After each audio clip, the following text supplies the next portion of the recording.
નમસ્કાર, આપ જોઈ રહ્યા છો અરવલ્લી સમાચાર અને મોર્નિંગ બુલેટિન સાથે હું છું માસૂમ। સમાચારોની શરૂઆત કરીએ હેડલાઇન્સથી।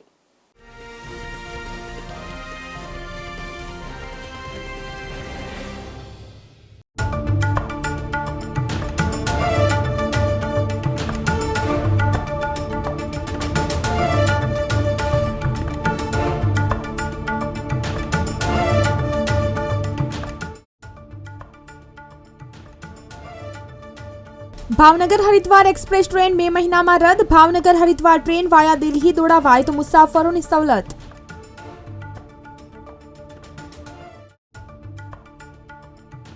સૌથી વધુ ભાવનગર 42 ગઢડાથી 40 ટ્રીપો દોડાવી। પાલિતાણાથી 6 ઘાવ યાત્રા એસટીને ફળી રૂપિયા 2.94 લાખની આવક થઈ।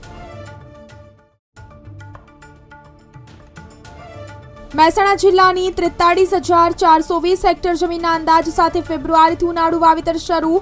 6 સપ્તાહના અંતે 30,162 હેક્ટરમાં વાવેતર।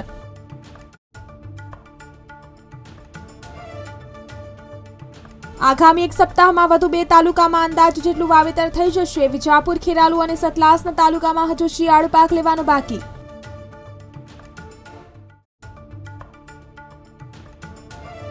ઉનાળુ વાવેતર સિઝન શરૂ થયાના 6 સપ્તાહ બાદ 30,162 હેક્ટરમાં વાવેતર। કુલ વાવેતરના 61% વિસ્તારમાં ઘાસચારાનું વાવેતર થયું।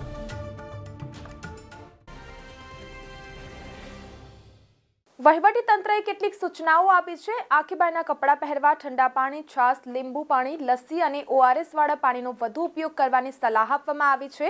અધિક કલેક્ટર અનસુયા જહાંએ પશુપાલકોને પશુ પક્ષીઓ માટે પાણી અને છાયાની વ્યવસ્થા કરવા અપીલ કરી છે। વલસાડ અને વાપી બંને શહેરોમાં લઘુત્તમ તાપમાન 24 ડિગ્રી નોંધાશે। વાપી શહેરમાં મહત્તમ તાપમાન 36 ડિગ્રી યથાવત રહ્યું છે। જિલ્લા વહીવટીતંત્રએ બપોરે 12 થી 5 દરમિયાન બિનજરૂરી બહાર ન નીકળવા લોકોને અનુરોધ કર્યો છે। વલસાડ જિલ્લામાં ગરમીથી તેમજ રાહત મળી રહી છે। રાજ્ય હવામાન વિભાગની આગાહી મુજબ વલસાડ શહેરમાં 1 ડિગ્રી તાપમાનમાં ઘટાડો નોંધાયો। બપોરે 12 થી 4 દરમિયાન વલસાડમાં 34 ડિગ્રી અને વાપીમાં 36 ડિગ્રી તાપમાન રહેવાનું છે। આણંદ ખેડા જિલ્લામાં છેલ્લા 5 દિવસથી પાકની તેમજ પેટર્ન બદલાઈ ગઈ છે। શિયાળાની શરૂઆતમાં ઘઉં સહિતના પાકનું વાવેતર મોટા ભાગે ડિસેમ્બરના અંતમાં થાય છે। સિંચાઈ વિભાગ દ્વારા 15 માર્ચથી પાણી બંધ કરી દેવામાં આવે છે। ભારતીય કિસાન સંઘે રોટેશન ફેરફાર કરીને 15મી એપ્રિલ સુધી પાણી આપવા મહી સિંચાઈ વિભાગ સહિત મુખ્યમંત્રીને લેખિતમાં રજૂઆત કરી છે।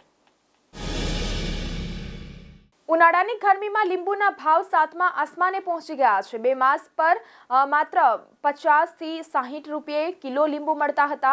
તેની સામે ચાલુ માસે 1 કિલો લીંબુ રૂપિયા 150ના ભાવે છૂટક બજારમાં જ્યારે જથ્થાબંધમાં રૂપિયા 2500 સુધીના ભાવે વેચાઈ રહ્યા છે। મહેસાણા જિલ્લાની 43,420 હેક્ટરના અંદાજ સાથે ફેબ્રુઆરીથી ઉનાળુ વાવેતર શરૂ થયું હતું। 6 સપ્તાહના અંતે 30,162 હેક્ટરમાં વાવેતર થઈ ચૂક્યું છે। વાવેતર સિઝન પૂર્ણ થવાની હજુ 1 સપ્તાહનો સમય બાકી છે, ત્યારે જિલ્લાના 10 પૈકી બહુચરાજી, વિસનગર અને ઊંઝા તાલુકામાં અંદાજ કરતાં વધુ વાવેતર થઈ ચૂક્યું છે। આગામી 1 સપ્તાહમાં વધુ 2 તાલુકામાં અંદાજ જેટલું વાવેતર થઈ જશે। વિજાપુર, ખેરાલુ અને સતલાસના તાલુકામાં હજુ શિયાળુ પાક લેવાનો બાકી હોય આ ત્રણેય તાલુકામાં આ મહિનાના અંત સુધી વાવેતર થશે તેવો કૃષિ વિભાગનો અંદાજ છે। ઉનાળુ વાવેતર સિઝન શરૂ થયાના 6 સપ્તાહ બાદ 43,420 હેક્ટરના અનુમાન સામે 30,162 હેક્ટરમાં વાવેતર થઈ ચૂક્યું છે। પાક પ્રમાણે વાવેતરની સ્થિતિ જોઈએ તો ઘાસચારાનું 18,541 હેક્ટર સાથે સૌથી વધુ વાવેતર થયું છે, એટલે કે કુલ વાવેતરના 61% વિસ્તારમાં ઘાસચારાનું વાવેતર થયું છે।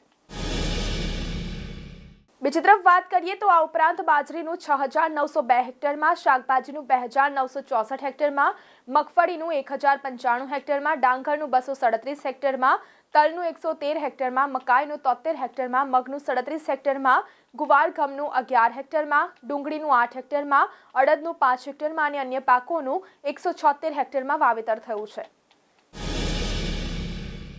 બાગાયતી પાકોનું વાવેતર જોઈએ તો તરબૂચનું 81 હેક્ટરમાં, ચોળીનું 18 હેક્ટરમાં અને અન્ય ફળ પાકનું 77 હેક્ટરમાં વાવેતર થયું છે। જિલ્લામાં હોળી બાદ આગામી સપ્તાહથી ઘઉં સહિતના પાકોની લણણીની પ્રક્રિયા શરૂ થશે, જેને લઈ જેમ જેમ ખેતરો ખાલી થશે તેમ તેમ ઉનાળુ પાકોનું પણ વાવેતર થશે।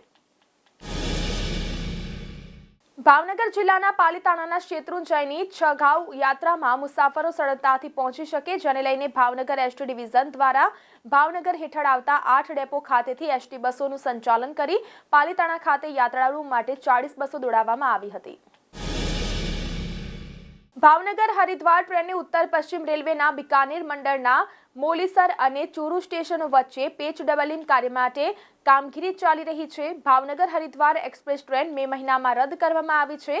આ ટ્રેનને વાયા અજમેર, જયપુર, દિલ્હીથી દોડાવવામાં આવે તો વેકેશન દરમિયાન મુસાફરોને અગવડતાનો સામનો કરવો પડે નહીં. તો આ સાથે બુલેટિનમાં અત્યારે બસ આટલું જ. નમસ્કાર.